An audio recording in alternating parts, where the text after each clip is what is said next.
The next day, he books her for a private tour. Just the two of them. Then another dinner. Then drinks. Then an invitation to his hotel. And that's when the real decision happens. She's 24. She speaks 4 languages.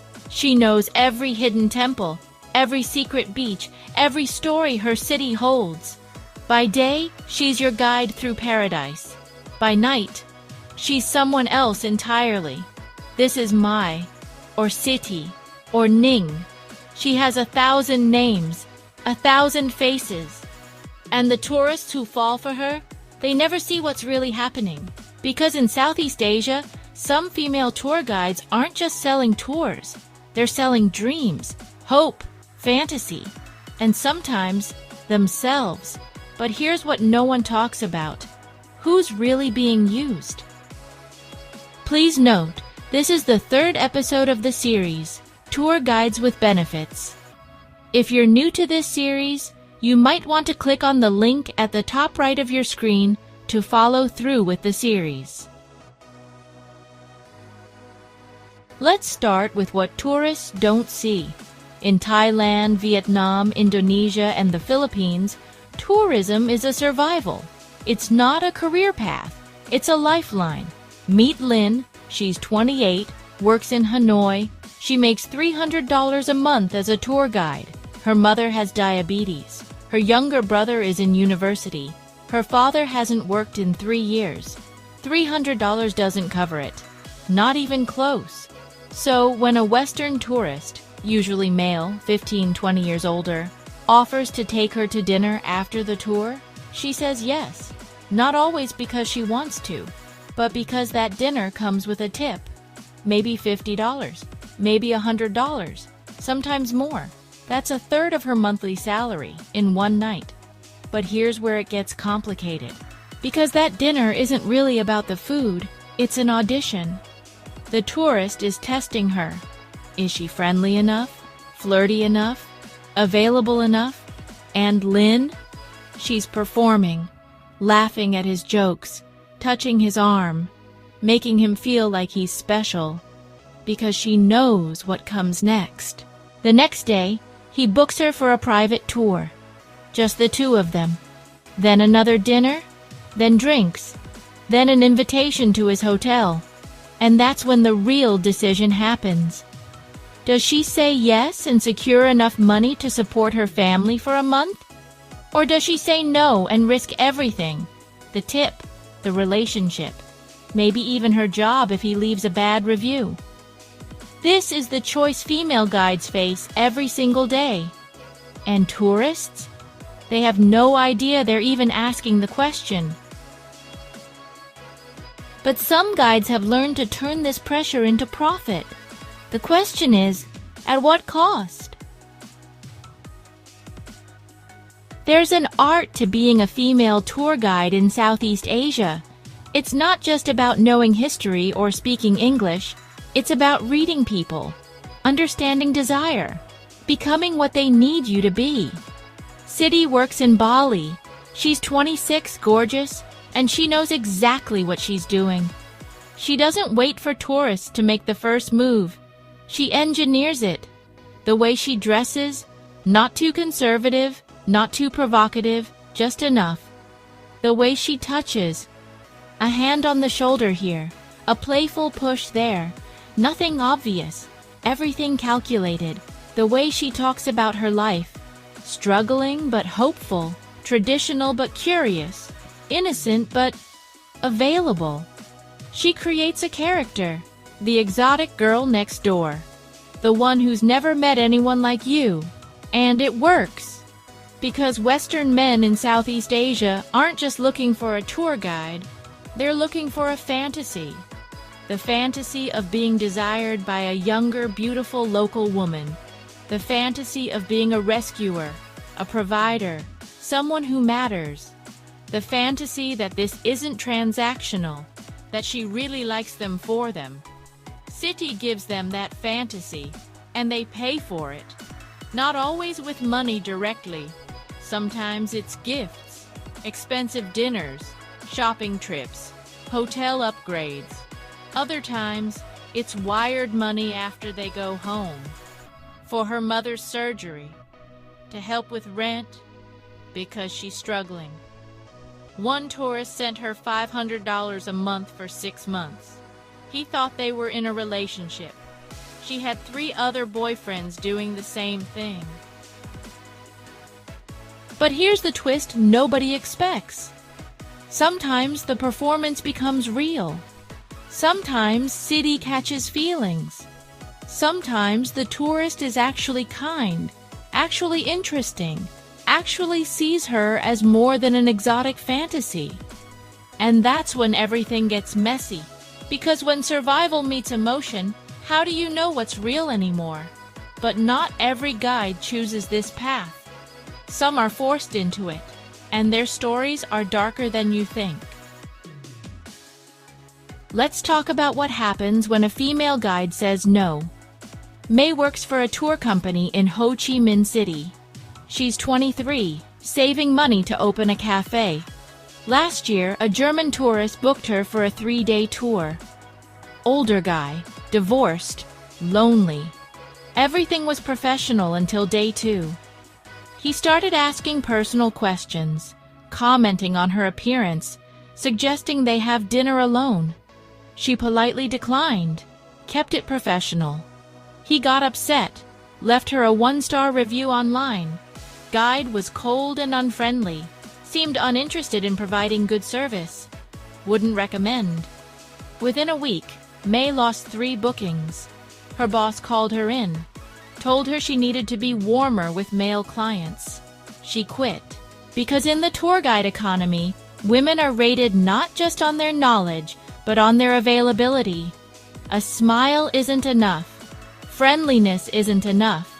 Male tourists expect access, attention, the illusion of possibility. And if a guide doesn't provide it, she's punished. Some guides have it worse.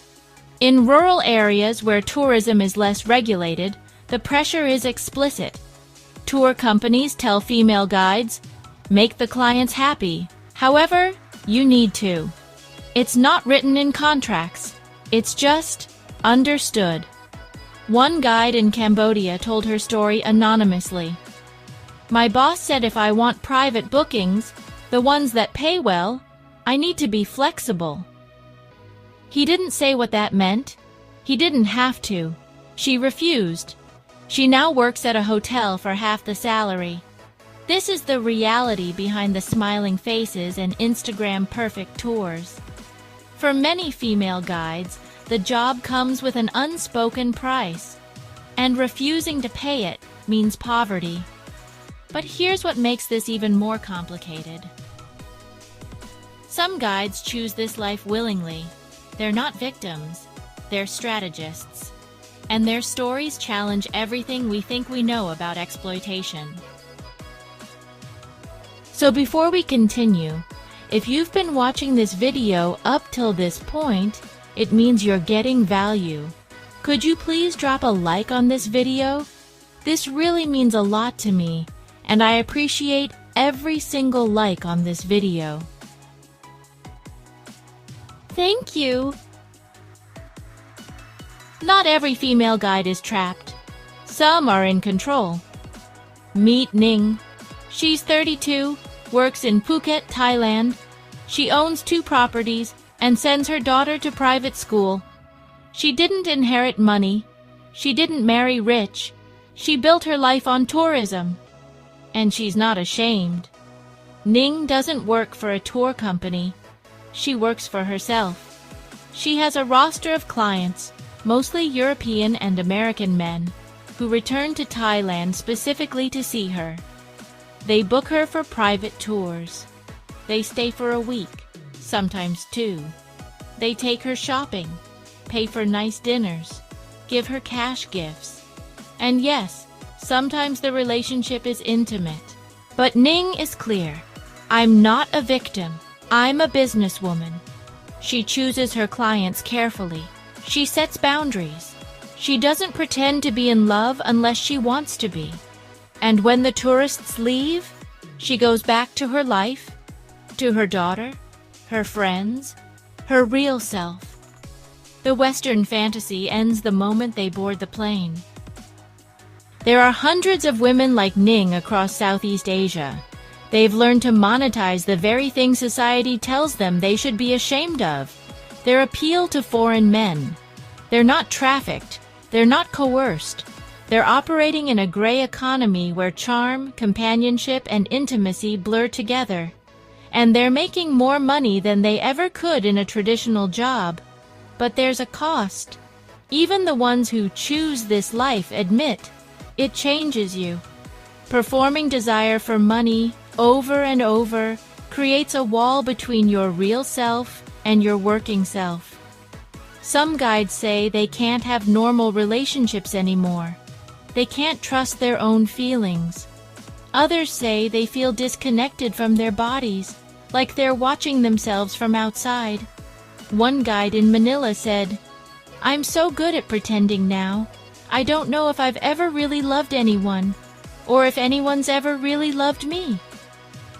This is the hidden price of survival? But what about the tourists? Do they know what they're part of? Or are they victims too? Here's the uncomfortable truth. Most tourists have no idea what's happening. They think they're special. They think the connection is real. They go home and tell their friends, "I met this amazing woman in Thailand. She's different. We really connected." What they don't know is that she's having the same connection with someone new next week. But here's the question nobody wants to ask. Do they really not know? Or do they just not want to know? Because the signs are always there. The age gap, the power imbalance, the fact that she only met him because he paid for a tour, the expensive gifts she needs, the family emergency requires money, the visa she can't afford. Deep down, most tourists understand the dynamic. They just choose to believe the fantasy, because believing makes them feel desired, needed, important. And for lonely men in their 40s, 50s, 60s, men who feel invisible in their home countries, that feeling is worth paying for. Some tourists are more honest about it. One British man in his 50s said, "I know it's not entirely real, but it's not entirely fake either. We enjoy each other's company. I help her financially. It works for both of us." Is that exploitation? Or is it just a transaction both sides agree to? The answer depends on who you ask. But here's what's certain. The woman almost always needs the money more than the man needs the companionship. And that imbalance changes everything. So when both people are getting something they want, does it matter if one person has no other choice? Sometimes, against all odds, the connection is real. The guide falls in love. The tourist falls in love. They make plans, marriage, visas, a future. And for a few months, it feels like a fairy tale. But fairy tales don't survive reality. He goes home. She stays behind. The distance becomes unbearable. He realizes she needs more money than he expected. She realizes he's controlling. His family doesn't accept her. Her family doesn't trust him. The cultural differences that seemed charming become frustrating. One guide in Hanoi married her tourist boyfriend, moved to Australia, divorced within 2 years. She said, "He wanted me to be the woman I was on vacation, fun, carefree, always smiling, but that wasn't me. That was a performance." Because the woman he fell in love with didn't exist. She was a character, created for survival, perfected through repetition. And when he met the real her, tired, stressed, complicated, he didn't want her anymore. This is the tragedy of tour guide romances. The relationship is built on a lie, even when the love is real. But some guides are tired of performing. They're finding new ways to survive, and it's changing the industry. Across Southeast Asia, female guides are organizing. They're creating women-only tour companies, support networks, safe spaces. They're teaching each other how to set boundaries, how to refuse inappropriate clients, how to report harassment. They're building businesses that don't require them to perform desire. Cultural tours, food tours, adventure tourism, tours where expertise matters more than appearance. They're reclaiming their profession. One collective in Bali now employs over 50 female guides. Their policy is simple: professionalism only. No private dinners. No personal relationships with clients. And they're thriving. It turns out that there's a market for tours led by women who aren't performing for male approval. Families book them. Female travelers book them. Respectful tourists book them. The change is slow. The old economy still dominates. But for the first time, female guides have options. They don't have to choose between survival and dignity. But for every guide who escapes, there are 10 more entering the system. And they're learning from the ones who came before. So here's where we are. Some female tour guides in Southeast Asia are victims. Some are entrepreneurs, some are both. Some are coerced, some are choosing. Some don't know the difference anymore. Some tourists are predators, some are delusional, some are just lonely. The truth is messy. There's no simple story here, no clear villain. Just people trying to survive in a world where money, power, and desire are hopelessly entangled. But here's the question I want you to think about. If a woman has to choose between poverty and performing intimacy for tourists, is that really a choice? And if a tourist knows, deep down, that the connection isn't entirely real, are they still responsible for what happens? Drop your thoughts in the comments, but be honest, really honest. Because this isn't about judging, it's about understanding. And in the next episode, we're going deeper. We'll explore the cultural forces that create this economy, the colonialism, the stereotypes, the global inequality. Why Southeast Asian women specifically? Why this dynamic?